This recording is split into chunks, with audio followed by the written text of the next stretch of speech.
اس کو ہم نے لالچ بھی دیا ہوا ہے باہر بھجوانے کا، اور پھر ہم نے اس کا انتخاب اس لیے کیا کہ وہ مضبوط اس کا باڈی کا مالک ہے تو آسانی سے یہ پکڑ لے گا زارا کو اور یہ سارا کچھ۔ تو نوید کے انتخاب میں ایک پہلو یہ بھی ہے کہ انہوں نے پولیس تفتیش میں جو چیز بتائی ہے وہ کہتے ہیں اس لیے انتخاب کیا۔ 10,000 روپے کنفرم ہو گئے ہیں، پولیس نے ٹریل نکال لیا ہے، اور باقاعدہ طور پہ انہوں نے 10,000 روپے نوید کو ٹرانسفر کیے تھے، جو کہ جس کا ثبوت جو ہے وہ پولیس کے پاس پہنچ چکا ہے۔ اچھا، ایک چیز باہر بھجوانے کا لالچ، پولیس انویسٹیگیشن میں جو چیز سامنے آ رہی وہ یہ ہے کہ وہ کہتے ہیں کوئی ایسی چیز اسٹیبلش نہیں ہو رہی۔ وہ یہ کہتے ہیں کہ کوئی ایسی فون کال یا میسج جس سے یہ واضح ہو سکے کہ جی انہوں نے واقعی اس کو یہ والا لالچ دیا تھا، وہ ابھی تک پولیس انویسٹیگیشن میں سامنے نہیں آئی ہے۔ پولیس انویسٹیگیشن میں باہر بھجوانے والا معاملہ ابھی تک نہیں، وہ کنفرم نہیں ہو رہا کہ جی یہ معاملہ بھی تھا۔ اچھا، اس کے بعد جو عبداللہ ہے، نواسہ ہے، اس نے جو اس کا کردار ہے وہ یہ ہے کہ ڈسپوز آف کرنے میں اس نے کردار ادا کیا۔ جو پولیس تفتیش میں چیز سامنے آئی ہے کہ اس نے جو باڈی پارٹس تھے ان کو باہر پھینکنے میں کردار ادا کیا۔ ایک بہت بہتر کام جو ہوا ہے وہ بھی آپ کے ساتھ ضرور شیئر کروں گا۔ 311 دفعہ جو ہے وہ ایڈ کر لی گئی ہے اس معاملے میں بھی۔ 311 یہ ہوتی ہے کہ جی اگر فرض کریں کبھی صلح کی کوشش کی بھی جائے کسی طرف سے بھی، مدعی اس میں خود زارا کے والد ہیں، بہت کم چانسز ہیں، خود پولیس والے ہیں، ان کا بہت بڑا لاس ہوا ہے، اللہ ان کو صبر دے، پھر بھی کہیں بھی کسی لیول کے اوپر اگر صلح کی کوشش کی جائے تو 311 جو دفعہ ہے اگر وہ لگا دی جائے تو پھر صلح کی یہ کوشش ناکام ہوتی ہے، صلح نہیں ہوتی ہے۔ تو یہ دفعہ بھی ایڈ کر دی گئی ہے۔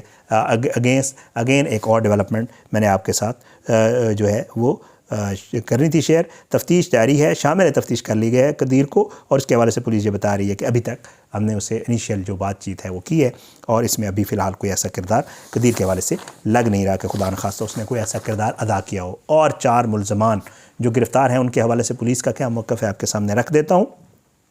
پولیس یہ بتاتی ہے کہ 8 ملزمان ٹوٹل گرفتار ہیں، جن میں سے 4 جیل میں ہیں۔ عبداللہ، نوید، یاسمین، سغرا ہم آپ کو بار بار بتا چکے ہیں۔ وہ 4 الگ ہیں جن کی گرفتاری ہو چکی ہے، ظاہر بھی کر دی گئی ہے، اور اس کے علاوہ ان کو 2 بار عدالت میں پیش بھی کیا جا چکا ہے اور ان کو جوڈیشل کر دیا گیا۔ 4 تو وہ ملزمان ہیں۔ 4 ملزمان جو ہے وہ پولیس کی حراست میں ہیں، لیکن ان کی گرفتاری ظاہر نہیں کی گئی۔ کیوں نہیں کی گئی؟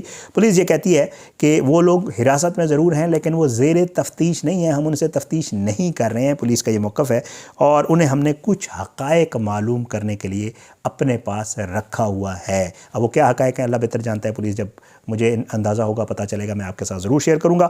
پولیس یہ کہتی ہے کہ مقتولہ کا دور کا ایک رشتہ دار شبیر اور وزیر آباد کا ایک لڑکا آذان بھی ہماری حراست میں ہے۔ پولیس سے پوچھیں کہ اور کون لوگ ہیں تو وہ یہ بتاتے ہیں کہ یہ 4 لوگ مزید ہیں جن میں شبیر اور آذان بھی ہیں، وہ بھی حراست میں ہم نے رکھے ہوئے ہیں، لیکن ان سے ہم نے کچھ انیشیل انفارمیشن لینی ہے، اس کی انویسٹیگیشن بعد میں ہوگی۔ اگر ضرورت پڑی تو ان کو عدالت میں پیش کیا جائے گا ریمانڈ کے لیے، اور اگر ضرورت پڑی تو گرفتاری شو کی جائے گی، اور اگر ضرورت نہ پڑی تو پچھلی ویڈیوز میں میں آپ کو بتا چکا ہوں کہ ان کو پھر چھوڑ دیا جائے گا اور ان کو گھر جانے دیا جائے گا۔ اس شرط پہ ہوتا ہے کہ جی اگر کبھی ضرورت پڑی تو آپ نے ہمارے پاس آنا ہے۔ تو یہ انیشیل جو ہے انویسٹیگیشن کی چیزیں تھیں، جو کردار تھے، کس نے کیا کچھ کیا، یہ وقوع صبح کے ٹائم 4 سے 3-4 گھنٹے رہا جاری، اور یہ سارا انہوں نے گھناؤنا فیل کیا۔ یہ سب چیزیں ہیں جی جو انویسٹیگیشن میں سامنے آئی ہیں، میں نے کہا آپ کے ساتھ شیئر کر دوں۔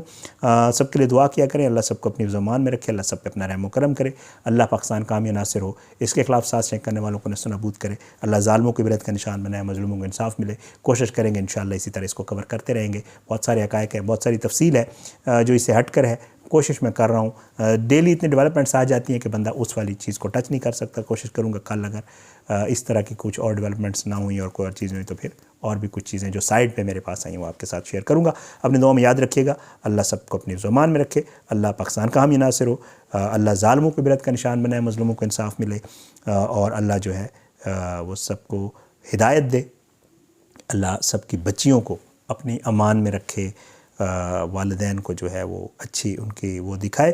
بہرحال آپ سے درخواست ہے، اگر آپ نے اب تک میرا یوٹیوب چینل سبسکرائب نہیں کیا جی تو یوٹیوب چینل کو سبسکرائب کریں، اس کے بیل آئیکن کو کلک کریں، اور فیڈ بیک، کمنٹس میرے سوشل میڈیا میں تمام اس پلیٹ فارمس میں موجود ہوں، وہاں پہ آپ مجھے دے سکتے ہیں. میرا فیس بک پیج بھی ہے، وہاں پہ یہ ویڈیوز اپلوڈ ہوتی ہیں، وہاں بھی آپ لائک اور شیئر کر سکتے ہیں ویڈیوز کو. اور جو ہے مجھ تک آپ اگر آپ چاہتے ہیں کہ میں کسی چیز پہ بات کروں تو وہ بھی میں انشاءاللہ اس کے اوپر ضرور ریسپانس کرتا ہوں، کوشش کرتا ہوں کمنٹس وغیرہ خود دیکھتا ہوں، جواب بھی دینے کی کوشش کرتا ہوں جس حد تک ہو سکتا ہے. تو انشاءاللہ یہ بات چیت چلتی رہے گی. مجھے اجازت دیں، اگلی ویڈیو میں ملاقات ضرور ہوگی انشاءاللہ، لیکن بشرط زندگی. پاکستان زندہ باد. اللہ حافظ.